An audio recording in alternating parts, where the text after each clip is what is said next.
2022년 3월 18일 금요일 새벽 4시 23분 제주도 서귀포시 중문동 올레길 8코스에서 200m 들어간 해안 절벽 위 돌담으로 둘러싸인 전통 돌집 한 채 문이 잠겨 있었다.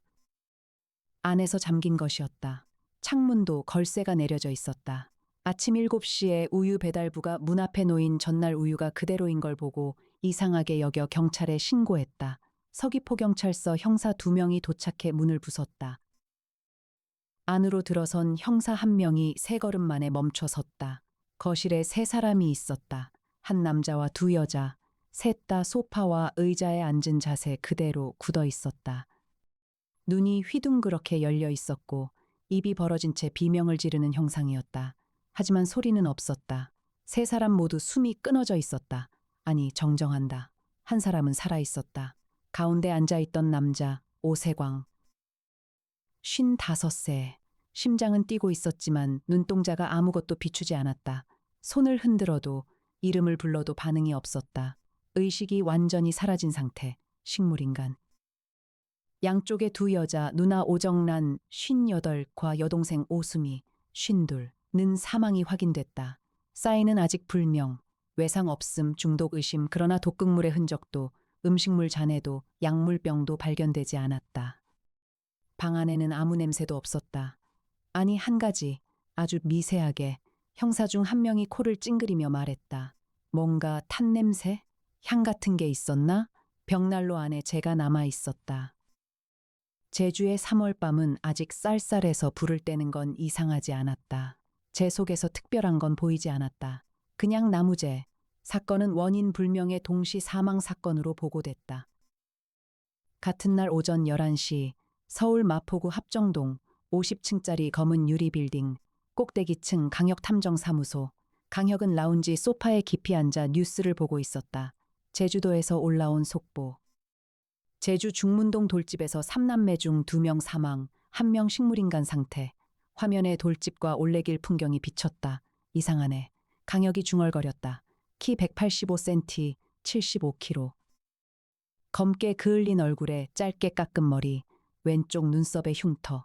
42살의 이 남자는 커피잔을 입에 댄 채 화면을 훑고 있었다. 실험실 쪽에서 이해나가 나왔다. 둥근 안경에 머리를 깔끔하게 묶은 훤칠한 미인. 오른손에 태블릿, 왼손에 김밥. 탐정님, 제주 사건 보셨죠? 뭔가 걸려. 저도요. 외상 없이 3명이 동시에 2명은 사망하고 1명은 식물인간이 됐는데 독극물 흔적이 없다? 이건 일반 독이 아니에요. 기체상 동물이야. 호흡으로 흡입하는 종류. 이에나의 눈이 반짝였다. 벽난로요. 밀폐된 방에서 벽난로에 뭔가를 태웠다면 그때 전화벨이 울렸다. 나정이가 받아 넘겼다. 탐정님, 오세광이라는 분 동생, 오재훈이라는 분이세요. 강혁이 수화기를 들었다. 강혁입니다. 탐정님, 저는 오재훈이라고 합니다. 제주도에서 제 형제들이 목소리가 떨리고 있었다. 40대 남자의 목소리, 뉴스에서 봤습니다. 무슨 도움이 필요하신가요? 형이 식물인간이 됐고 누나들이 죽었어요. 경찰은 원인 불명이라고만 하고 제가 탐정님 찾아가도 되겠습니까? 오셔도 되는데 오재훈 씨 지금 어디 계세요? 서울이요. 마포구에 살아요. 그럼 오후에 사무소로 오세요. 오후 2시 오재훈이 도착했다. 강혁은 첫인상을 읽었다. 있는 것, 없는 것, 어색한 것, 있는 것. 48 세 남자. 키 175cm쯤. 마른 체격에 볼이 움푹 들어간 얼굴. 검은 정장. 손에 서류 봉투. 눈이 충혈돼 있지만 울었다기보다는 잠을 못 잔 것처럼 보였다. 없는 것, 슬픔. 이상하게도 이 남자의 눈에는 슬픔이 보이지 않았다. 초조함은 있는데 슬픔이 없었다. 어색한 것, 정장. 새벽에 형제 둘이 죽었다는 소식을 듣고 사무소에 찾아오는 사람이 새 정장을 입고 올까. 강혁은 이 위화감을 속으로 기록해두고 소파를 가리켰다. 앉으세요. 처음부터 말씀해 주세요. 오재훈이 앉으며 입을 열었다. 저희는 4남매예요. 큰 누나 오정란, 형 오세광, 작은 누나 오수미, 그리고 저. 아버지가 10년 전에 돌아가시면서 제주도 중문동 땅을 남겼어요. 올레길 옆에 4,000평짜리 토지. 시가로 120억 정도 되는 땅이에요. 상속은 어떻게 됐어요? 사남매 균등 분배. 근데 형하고 누나들이 땅을 팔자고 했어요. 개발업자한테 저만 반대했어요. 왜요? 아버지 유언이에요. 절대 팔지 말라고. 그 땅에 아버지가 평생을 바쳤거든요. 감귤 농장이었어요. 그래서 갈등이 있었어요? 오재훈이 고개를 끄덕였다. 많이 싸웠어요. 특히 형하고요. 형이 돈이 급하다며 자기 지분은 물론이고 제 지분까지 팔아치우려고 했어요. 강혁은 조용히 들으며 메모하지 않았다. 머릿속에 기록하는 것이 그의 방식이었다. 오재훈 씨, 혹시 어젯밤에 어디 계셨어요? 오재훈의 눈이 흔들렸다. 서울에 있었어요. 집에요. 증명할 수 있어요? 혼자 있었어요. 강혁은 고개를 끄덕였다. 위화감이 점점 커지고 있었지만 아직은 질문만 모을 때였다. 알겠어요. 을에 맡겠습니다. 오후 4시 사무소. 이해나가 제주도행 헬기를 예약하고 있었다. 강혁이 다가왔다. 애나 씨, 내일 아침 가자. 제주도 이미 옥상 헬기 예약 완료했어요. 내일 오전 6시 출발. 제주까지 1시간 40분이면 돼요. 역시 탐정님 한 가지요. 뭔데? 오재훈 씨, 이상하지 않아요? 느꼈어? 형제가 죽었는데 너무 침착해요. 그리고 정장. 강혁이 고개를 끄덕였다. 나도 그래. 근데 아직 판단은 일러. 내일 현장 보고 나서 판단하자. 2022년 3월 19일 토요일 오전 8시 제주도 서귀포시 중문동 헬기에서 내린 강혁과 이해나는 렌터카 포르쉐 카이엔을 타고 현장으로 향했다. 이해나가 핸들을 잡았다. 제주의 아침 바람이 차갑고 신선했다. 창밖으로 한라산이 구름 사이로 보였다. 현장 도착. 돌담에 둘러싸인 전통 돌집, 경찰 테이프가 쳐져 있었다. 서귀포 경찰서 형사 고영철이 입구에서 기다리고 있었다. 서울에서 오셨다면서요? 강혁 탐정님? 네. 현장 좀 볼 수 있을까요? 감식은 끝났는데 아직 출입 제한이라 강혁이 명함을 내밀며 말했다. 유족 의뢰를 받았습니다. 동행 가능합니까? 고영철이 잠시 망설이다 고개를 끄덕였다. 집안, 작은 돌집이었다. 거실 하나, 방 둘, 부엌 하나. 거실 가운데 벽난로가 있고 소파와 의자가 벽난로를 둘러싸고 배치돼 있었다. 세 남매가 발견된 위치에 분필 표시가 돼 있었다. 강혁은 있는 것, 없는 것, 어색한 것이 순서로 공간을 읽었다. 있는 것, 벽난로 속재. 거실 탁자 위 소주 2병, 빈 병과 잔 3개. 안주 접시, 마른 오징어, 땅콩. 창문 걸쇠 잠김 상태. 현관문 안쪽 자물쇠 잠김, 환기구 없음, 벽난로 배기구는 정상, 없는 것, 독극물 용기, 주사기, 약병, 이상한 음식물, 어색한 것, 벽난로 재 속에 나무재만 있는 게 아니었다. 강혁이 쪼그려 앉아 재를 살폈다. 나무재 사이에 검은 잔여물이 있었다. 나무와 다른 질감, 마치 뿌리나 줄기를 태운 것처럼. 이거, 이해나가 다가왔다. 장갑을 끼고 재 속 검은 잔여물을 핀셋으로 집었다. 탐정님, 이건 나무가 아니에요. 식물 뿌리예요. 탄화됐지만 조직 구조가 남아 있어요. 어떤 식물인지 알 수 있어? 사무소 실험실에서 분석하면요. 아니면 제가 여기서 간이 분석할 수 있어요. 휴대용 분광기 가져왔거든요. 이해나는 차에서 가방을 꺼내왔다. 맥가이버 수준의 장비 운용 능력. 30분 뒤 휴대용 적외선 분광기 결과가 나왔다. 이해나의 얼굴이 굳었다. 탐정님, 뭐야? 이 스펙트럼. 라디치아 페디스예요. 뭔데 그게? 라틴어로 악마의 발이라는 뜻이에요. 아프리카 서부에서 자생하는 식물의 뿌리예요. 학명은 데블스 풋루트. 이걸 태우면 나오는 연기가 신경계를 파괴해요. 연기로? 네. 흡입하면 20분 이내에 극심한 공포와 환각을 유발하고 뇌간이 마비돼서 사망에 이르러요. 소량이면 의식불명, 대량이면 즉사. 냄새가 거의 없어서 피해자가 인지를 못해요. 강혁의 등골이 서늘해졌다. 밀폐된 방에서 벽난로에 이걸 넣고 태우면 문과 창문이 잠겨 있으면 연기가 빠져나갈 곳이 없으니까 거실에 있던 세 사람이 전부 흡입한 거예요. 누가 넣은 거야? 안에서 잠겨 있었잖아. 이해나가 벽난로 배기구를 올려다 봤다. 배기구는 굴뚝으로 이어져 있었다. 그녀가 밖으로 나가 지붕 위를 확인했다. 탐정님, 여기 와보세요. 강혁이 나갔다. 이해나가 돌집 지붕 위 굴뚝을 가리켰다. 굴뚝 위에 금속 뚜껑이 놓여 있었다. 원래는 없어야 할 것, 누군가가 굴뚝을 막은 것이었다. 굴뚝을 막아서 연기가 빠져나가지 못하게 한 거예요.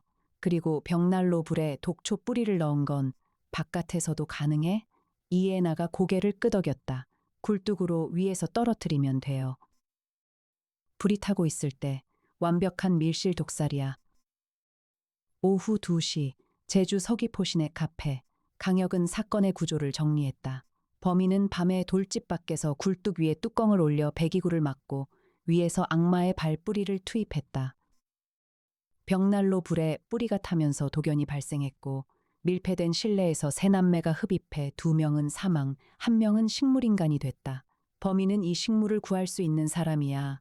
강혁이 말했다. 이해나가 태블릿으로 검색했다. 데블스 풋 루트, 서아프리카 가나와 나이지리아 일부 지역에서 자생, 현지에서는 주술 의식의 사용, 국제적으로 유통이 거의 없고 국내 반입 기록은 없어요. 합법적 경로로는 못 구한다는 거지. 네. 하지만 식물학 연구 목적이나 민속학 조사 목적으로 소량 반입한 사례는 있을 수 있어요. 학술기관이나 대학 식물원, 제주도에 식물원이 있잖아. 이해나의 눈이 커졌다. 여미지 식물원, 그리고 한라수목원. 두 곳 다 열대식물 보유기관이에요. 확인해봐. 데블스 풋 루트나 유사종을 보유하고 있는지. 오후 5시. 이해나가 여미지 식물원과 한라수목원에 전화해 확인한 결과 여미지 식물원 보유 기록 없음. 한라수목원 2019년에 서아프리카 식물 교환 프로그램으로 아크로카르푸스 라디칸스라는 학명으로 세 포기 반입. 연구용, 현재 온실 뒤편 격리구역에 보관 중. 근데 한라수목원에서 확인해 보니까요. 이해나가 말했다. 세 포기 중 한 포기가 지난달에 사라졌대요. 분실 신고가 돼 있어요. 누가 가져간 거야? 수목원 측에서는 모른다고 했어요. 직원이 발견한 게 3월 초고 CCTV가 해당 구역에는 없었대요. 수목원 접근 가능한 사람은 직원들이랑 연구협력기관 소속 사람들이요. 그리고 하나 더. 이해나가 화면을 보여줬다. 한라수목원 연구협력기관 목록이에요. 여기 보세요. 오재훈 감귤농업연구소. 오재훈 이름으로 된 연구소가 수목원 협력기관에 등록돼 있어요. 강혁의 눈이 번뜩였다. 오재훈, 의뢰인. 밤 9시, 제주호텔. 강혁은 방에서 생각에 잠겼다. 이해나가 옆방에서 노크하고 들어왔다. 커피 2잔을 들고, 탐정님 정리해 볼게요. 이해나가 소파에 앉으며 말했다. 오재훈, 48. 사남매 중 막내. 아버지 유언대로 땅을 지키려 했어요. 형과 누나들은 팔려고 했고요. 동기가 있어요. 형제 셋이 사라지면 땅은 오재훈 단독 상속이 되니까. 네. 그리고 수목원 접근 권한이 있었고 독초를 구할 수 있었어요. 하지만 서울에 있었다고 했어. 서울에서 제주까지 비행기로 1시간이에요. 밤 비행기 타고 와서 새벽에 범행하고 아침 첫 비행기로 돌아가면 알리바이가 성립돼요.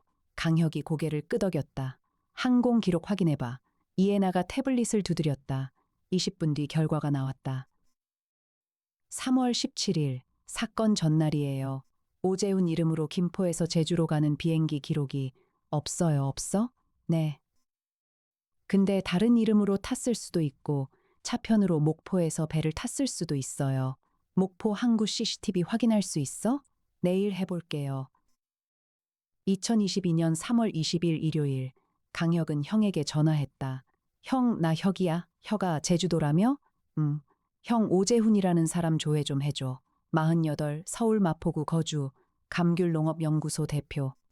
최근 금융거래 내역이랑 3월 17일 전후로 교통카드나 하이패스 기록 좀. 알겠다. 저녁까지 보내줄게. 강민혁에게서 저녁에 자료가 왔다. 혁아, 찾았다. 오재훈 3월 17일 오후 5시에 서해안 고속도로 하이패스 기록 있어. 목포 방면. 그리고 같은 날 밤 10시에 목포항 근처 주유소 카드 결제. 목포에서 제주로 배 탔을 수 있어. 목포, 제주 야간 카페리. 밤 11시 출발. 다음 날 새벽 4시 도착. 사건 발생 시각이 3월 18일 새벽이야. 딱 맞아. 돌아오는 건 3월 18일 오전 6시 제주 출발 목포행 카페리가 있어. 오전 11시 도착. 오재훈이 그걸 탔다면 서울 도착은 오후 3시쯤이겠네. 맞아. 그리고 오재훈 통장에서 2022년 2월에 목포, 제주 왕복 카페리 티켓 2장 결제 기록 있어. 2장? 응. 차량 선적 포함이라 2장이야. 완벽해. 고마워, 형. 2022년 3월 22일 화요일. 강혁과 이해나는 서울로 돌아왔다. 사무소에서 증거를 정리했다. 첫째, 동기. 오재훈은 토지 매각을 막기 위해 형제 셋을 제거할 동기가 있었다. 둘째, 수단. 한라수목원 협력기관 연구소를 통해 악마의 발뿌리에 접근할 수 있었다. 셋째, 기회. 카페리를 이용해 제주도에 들어가 범행을 실행하고 다음 날 아침에 빠져나올 수 있었다. 하지만 직접 증거는 없었다. 카페리 CCTV가 있다면 오재훈의 탑승을 확인할 수 있을 것이었다. 이해나가 목포항 카페리 회사에 연락해 CCTV 영상을 요청했다. 경찰 수사가 아닌 민간 요청이라 시간이 걸렸지만 강민혁의 검찰 협조로 이틀 뒤 영상이 확보됐다. 영상 속에 오재훈이 있었다. 3월 17일 밤 10시 45분 목포항에서 차량 검은 소렌토과 함께 카페리에 탑승하는 장면, 그리고 3월 18일 오전 6시 제주항에서 같은 차량으로 하선하는 장면, 잡았어. 강혁이 말했다. 하지만 강혁은 바로 움직이지 않았다. 밤 11시 사무소 라운지, 위스키 잔을 손에 들고 창가에 서서 오래도록 서울의 야경을 바라봤다. 이해나가 다가왔다. 탐정님, 안 주무세요? 애나씨, 이 사건 한 가지 더 확인해야 할 게 있어. 뭔데요? 오재훈이 왜 우리한테 의뢰를 했을까? 이해나가 의자를 끌어앉으며 생각했다. 범인이 자기 사건을 탐정한테 맡긴다? 이상하네요. 보통은 반대잖아요. 두 가지 가능성이 있어. 하나는 자신감, 절대 안 들킬 거라고 생각한 거. 다른 하나는요? 진짜로 범인이 아닌 경우. 이해나의 눈이 커졌다. 하지만 증거가 다 오재훈을 가리키잖아요. 그래. 근데 형사 시절에 배운 게 있어. 모든 증거가 한 사람을 가리킬 때 그건 누군가가 그렇게 만든 것일 수도 있다. 2022년 3월 24일 목요일, 강혁은 다른 각도에서 접근했다. 사남매의 네 번째 사람, 오재훈이 아닌 다른 누군가. 애나씨, 오세광에 가까운 사람 중에 누가 있어? 이해나가 조사했다. 오세광 55세, 직업은 부동산 개발업, 세광개발이라는 회사 대표예요. 이 회사가 사남매 토지를 개발하려고 했던 주체고요. 가족은 아내 김영숙 52, 아들 오진우 27, 오세광 아내 김영숙. 이 사람은 토지 매각 입장이었겠지? 당연히요. 남편 회사가 개발하려고 했으니까. 토지가 매각되면 누가 가장 이득을 봐? 사남매 모두지만 개발 이익까지 포함하면 오세광이 가장 많이 벌어요. 자기 회사가 개발하니까. 그럼 오세광이 죽으면? 이해나가 멈칫했다. 아내 김영숙이 남편 지분을 상속받아요. 그리고 오정란, 오수미가 죽으면 두 사람 모두 미혼이고 자녀가 없으니까 지분이 나머지 형제에게 돌아가요. 정리하면 오정란, 오수미가 죽고 오세광이 식물인간이 되면 오세광의 지분은 아내 김영숙이 관리하고 죽은 두 사람의 지분은 살아있는 형제인 오재훈과 식물인간 오세광에게 2분의 1씩 가는데 오세광 몫은 결국 김영숙이 관리하니까 김영숙이 전체 토지의 75%를 사실상 지배하게 되네요. 강혁이 의자에서 일어섰다. 김영숙, 이 여자를 조사해야 해. 2022년 3월 25일 금요일, 이해나가 김영숙을 조사했다. 김영숙 52, 결혼 전 직업이 한의원 한약사예요. 강혁의 눈이 번쩍였다. 한약사? 네, 한의학 전공. 약용식물에 대한 지식이 있어요. 그리고 이거 보세요. 이해나가 화면을 보여줬다. 김영숙이 2021년에 가나 여행을 다녀왔어요. 2주간. 목적은 아프리카 전통 약초 연구라고 출입국 기록에 나와 있어요. 가나. 악마의 발뿌리가 자생하는 곳. 맞아요. 그리고 한 가지 더. 한라수목원에서 사라진 식물 분실 시점이 3월 초잖아요. 김영숙이 3월 2일에 제주도 방문 기록이 있어요. 항공권이요. 수목원에 접근할 수 있었어? 오세광명의 세광개발이 한라수목원 조경사업 입찰에 참여한 적 있어요. 입찰 과정에서 수목원 내부를 둘러볼 수 있었을 거예요. 강혁이 이를 악물었다. 오재훈이 범인인 줄 알았는데 김영숙이야. 근데 탐정님, 카페리 영상에 오재훈이 찍혀 있잖아요. 사건 당일에 제주에 갔다가 온 건 사실이에요. 그래, 오재훈도 그날 밤 제주에 있었어. 하지만 범행을 한 건 김영숙일 수 있어. 어떻게요? 오재훈이 제주에 간 이유가 다를 수 있어. 형제들 만나러 갔다가 이미 벌어진 사건 현장을 발견한 거일 수도 있지. 2022년 3월 26일 토요일, 강혁은 오재훈을 다시 불렀다. 오재훈 씨, 솔직하게 말해주셔야 해요. 3월 17일 밤에 제주도에 가셨죠? 오재훈의 얼굴이 창백해졌다. 어떻게 아셨어요? 카페리 CCTV에 찍혀 있어요. 오재훈이 고개를 숙였다. 긴 침묵 뒤에 입을 열었다. 갔어요. 왜요? 형한테서 전화가 왔어요. 17일 오후에. 내일 중문동 집에서 삼남매가 모여서 토지 매각 최종 결정한다고. 저한테는 안 오래도 된다고. 3대1로 매각 결정할 거라고. 저는 화가 나서 직접 가려고 했어요. 막으려고. 도착해서 뭘 봤어요? 오재훈의 눈에 공포가 스쳤다. 새벽에 도착했어요. 4시쯤. 집 앞에 차 세워놓고 문을 두드렸는데 대답이 없어서 창문으로 봤어요. 형이랑 누나들이 소파에 앉아 있는데 움직이지 않는 거예요. 눈이 벌어진 채로. 그래서요? 무서웠어요. 문이 잠겨 있어서 못 들어갔고 저는 그냥 도망쳤어요. 차 타고 바로 항구로 갔어요. 왜 경찰에 안 알렸어요? 오재훈이 고개를 들었다. 눈에 수치심이 가득했다. 제가 의심받을 줄 알았으니까요. 제가 토지 매각 반대한 유일한 사람이잖아요. 새벽에 현장에 있었으면 저한테 씌울 게 뻔하잖아요. 강혁은 오래 오재훈을 바라봤다. 그의 직관이 말하고 있었다. 이 남자는 범인이 아니다. 오재훈 씨, 한 가지만 더요. 형수 김영숙 씨와 사이 어때요? 오재훈의 표정이 굳었다. 좋지 않아요. 형수가 가장 적극적으로 땅 팔자고 했어요. 형보다 더. 2022년 3월 28일 월요일 강혁은 실험으로 증명하기로 했다. 사무소 실험실에서 이해나 송태풍 박사와 함께 한라수목원에서 남은 악마의 발뿌리 샘플을 공식 경로로 확보했다. 강민혁의 검찰 협조로 증거물 형태, 극소량을 밀폐 용기 안에서 태우며 발생하는 연기의 성분을 분석했다. 결과 연기에서 검출된 신경독 물질은 레오나르딘이라는 디테르페노이드 계열 독소, 흡입 시 편도체와 해마를 직접 공격해 극심한 공포 반응과 심폐정지를 유발, 극소량도 위험. 탐정님, 이에나가 마스크를 벗으며 말했다. 이 물질이 피해자 혈액에서 검출되는지 확인할 수 있어요. 부검 혈액 샘플이 있다면 제주 국과수에 혈액 보관돼 있을 거야. 요청해 볼게요. 이틀 뒤 결과가 나왔다. 오정란과 오수미의 혈액에서 레오나르딘 검출, 오세광의 혈액에서도 미량 검출. 이제 범행 수단이 확정됐어. 다음은 김영숙과 연결시키는 거야. 2022년 4월 1일 금요일 강혁은 김영숙의 집을 방문했다. 서울 강남구 삼성동의 고급 아파트. 김영숙, 52, 단정한 단발머리에 검은 원피스. 남편이 식물인간이 된 지 보름째인데 눈 밑에 그림자가 있긴 하지만 강혁의 눈에는 무언가 다른 게 보였다. 이 여자는 슬퍼하고 있지 않았다. 지치고는 있었지만 슬프지는 않았다.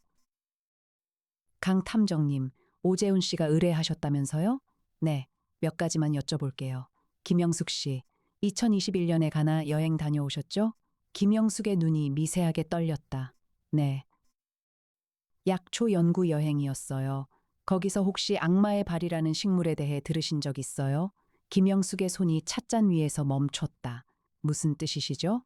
피해자 혈액에서 레오나르딘이라는 독소가 검출됐어요.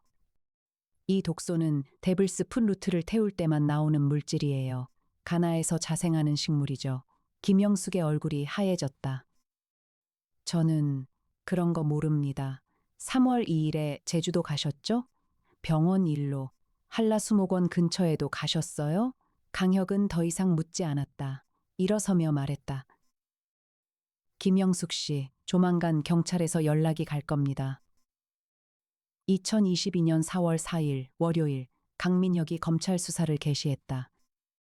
김영숙의 가나 여행 중 구매 내역, 현지 약초상 카드 결제, 한라수목원 방문 기록, 3월 17일 제주도 행적, 항공편이 아닌 가명 카페리 탑승, 그리고 결정적으로 김영숙의 가방에서 발견된 악마의 발뿌리 잔여물. 압수수색으로 김영숙의 강남 아파트 다용도실에서 식물뿌리 건조 잔해가 발견됐다. 성분 분석 결과 한라수목원에서 분실된 것과 동일한 개체, 김영숙은 체포됐다. 자백. 남편이 그 땅을 팔면 200억이 넘는 돈이 들어올 거였어요. 근데 오재훈 때문에 막혀 있었고, 남편은 점점 초조해졌고, 저는 더 이상 기다릴 수가 없었어요. 남편도 죽이려 한 거예요? 아니요. 남편은 살려둬야 했어요. 지분을 관리하려면 소량만 흡입하도록 계산했어요. 근데 생각보다 많이 1심 선고, 김영숙, 존속살인 및 살인미수, 징역 25년. 사건이 끝난 뒤 2022년 5월 오세광은 여전히 식물인간 상태였다. 회복 가능성은 낮았다. 오재훈은 형의 병원비를 전담하며 아버지가 남긴 감귤 농장을 지키기로 했다. 토지 매각은 영원히 없을 것이었다. 강혁은 오재훈에게 병원비 일부를 지원했다. 수임료는 받지 않았다. 저녁 7시 사무소 라운지 합정동 50층 창밖으로 봄의 서울이 저물어가고 있었다. 강혁은 위스키 잔을 들고 창가에 서 있었다. 이해나가 다가왔다. 커피 한 잔을 들고. 탐정님, 이번 사건에서 제가 한 가지 배운 게 있어요. 뭔데? 눈에 보이는 증거만 따라가면 엉뚱한 사람을 잡을 수 있다는 거요. 탐정님이 중간에 방향을 안 바꿨으면 오재훈 씨가 범인이 됐을 수도 있잖아요. 강혁이 피식 웃었다. 형사 시절에 선배가 그랬어. 증거는 진실을 가리키기도 하지만 진실을 숨기기도 한다고. 멋있네요. 그 선배. 은퇴하고 낚시나 하고 계시지. 이해나가 웃으며 안경을 밀어 올렸다. 탐정님, 한 가지 더요. 뭔데? 이번에 실험실에서 그 뿌리 태울 때 살짝 무서웠어요. 저도 흡입할까봐. 강혁이 이해나를 바라봤다. 부검실에서도 김밥 먹는 여자가 무서웠다고 했다. 애나 씨, 너 무서운 거 있었어? 당연하죠. 탐정님이 다치는 거요. 말하고 이해나는 획 돌아섰다. 귀가 빨개져 있었다. 저 실험실 가볼게요. 내일 새 의뢰 예비 자료 정리해야 해서. 강혁은 그녀의 뒷모습을 바라보며 입꼬리를 올렸다. 고마워, 애나 씨. 이해나의 발걸음이 살짝 느려졌다. 하지만 대답은 하지 않고 실험실 문을 닫았다. 강혁은 다시 창밖을 바라봤다. 합정동 50층 금빛 간판 아래 세상에는 보이지 않는 독이 있다. 연기처럼 스며들어 사람을 파괴하는 것들이 돈에 대한 욕망도 질투도 분노도 모두 같은 독이었다. 하지만 그 독을 찾아내 세상에 드러내는 일, 그것이 강혁이 선택한 길이었다. 내일도 모레도